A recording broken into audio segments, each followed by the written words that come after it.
at gagawin ang imposible. Walang pagsisisi sa huli kasi alam kong hindi to simple. Nag-propose ka sa asawa mong heavyweight, nag-impita pa kayo, siya lang naman din uubos ng wedding cake.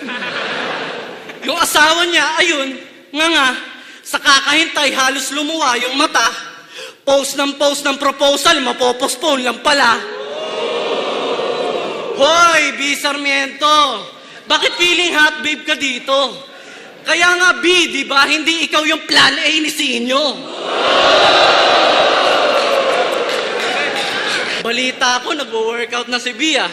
Pucha, nagpapaka-strong din. Pagkatapos daw mga anak, diretso sa Gold's Gym. Paano ba gumagana yung pagsasama nyo? Kung di mo pa ako makakalaban, di ba magpapaganda yung asawa mo? Pinagja-jogging, oh. Parang biek sa kalsada kasi raw.